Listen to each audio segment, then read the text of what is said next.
Welcome back, I'm the Watch Nerd. On this video, we're going to be discussing selling my entire Omega collection plus some for one Rolex. This is a very, very tough situation in my personal collection and my journey with watches, so I would love your input. Without further ado, let's hop straight into it. So jumping right into it, this is my Omega collection at the moment.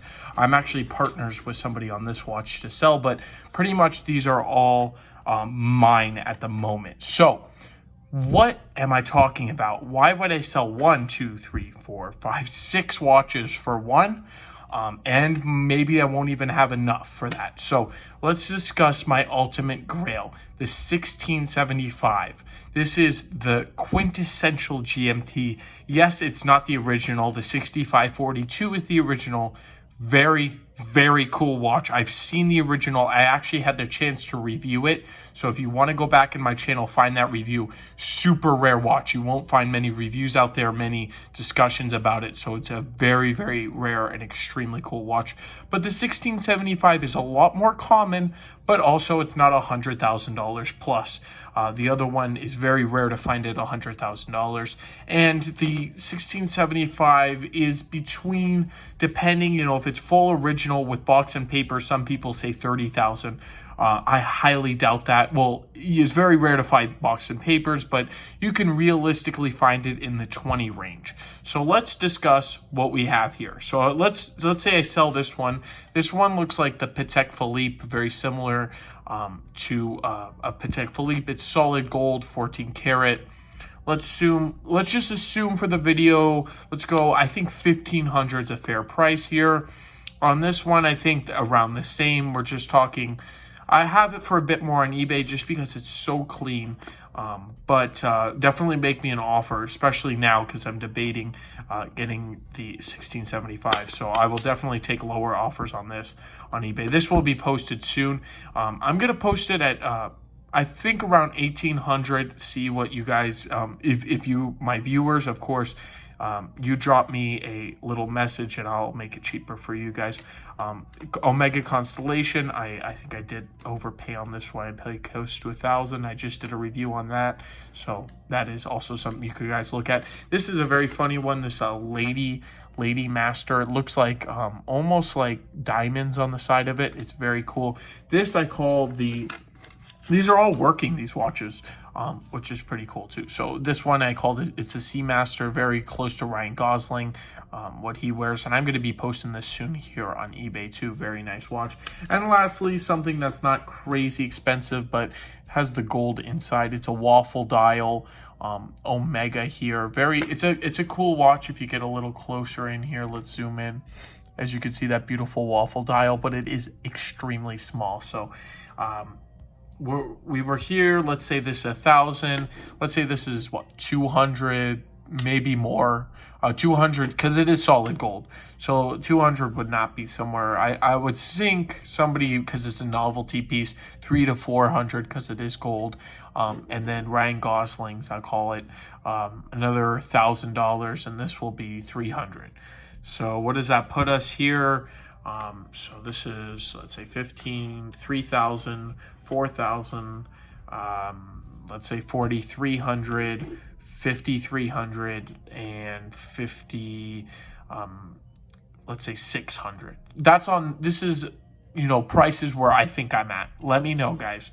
So 5,600 is not enough for our watch. So what would I have to dip into? Now, I have other pieces, but I think pulling out this watch and giving this up, this isn't one of my favorite watches though, so this will pretty much be very bad to give up. I really don't want to give up this one, but let's say this is another, I have it for 3,100. I would accept an offer. I think it's very undervalued, but around 2,800 on a piece like this, I think that's a very cool fair market value. So that brings us to 8,400, 8,600 in that era. But let's just say with fees, it's down to 8,000. And you can't really get a 1675 for that. Yes, there are some opportunities, if they're all redone and not in the original bezel or dial or things like that. I've never seen a 1675 for $8,000, I'll be honest. So it's just, to the right circumstances, maybe somebody needed to liquidate, you can find that watch. So next, I would have to give up all my bullion. This is something that I'm not a huge fan of. After I bought it, I thought it was a great deal because I paid, I think, $5 over spot per coin. And then gold, as everybody saw recently, it has dropped a lot. So I've lost a bit on this, but let's say 1 ounce is $1,700, give or take. And let's just say they sell around 400 each. It's a little bit more, but let's just say on the low side. So it would be 4, 8, and 12. So 1,200 plus 8,000, it would be 9,200 era. And we're getting very close here. So I would have to give up all this. And I have a few other watches I don't really want to give up. Maybe some of the quote-unquote like trashy watches. Like I have a couple Movados. No offense to anybody who has Movados, but they're just not, they're called graveyard watches because they don't really sell.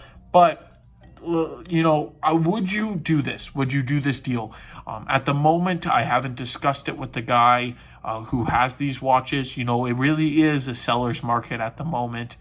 Definitely not a buyer's market. It might turn into that soon. And what do you think? Do you think the 1675 will become cheaper or just keep growing up? Now, I agree with people with the Datejust. Any of the Datejust, Oyster, Perpetual lines, the old versions, I will say will dip down into lower prices. But even with the economy going, we're into a recession like it is.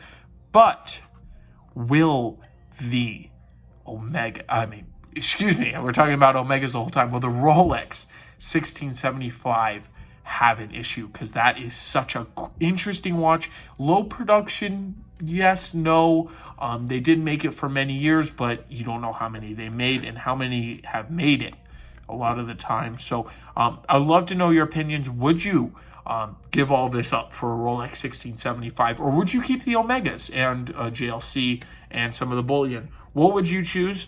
And I would love to know why in the comments. Let me know what I should do in your opinion, and have a great day. Just want to mention the Chanel chain giveaway. This is going to be given out at 1,000 subscribers. So if you want to know or want a chance to win, there's the 4 steps in the description below. Thank you, and I will catch you in the next video.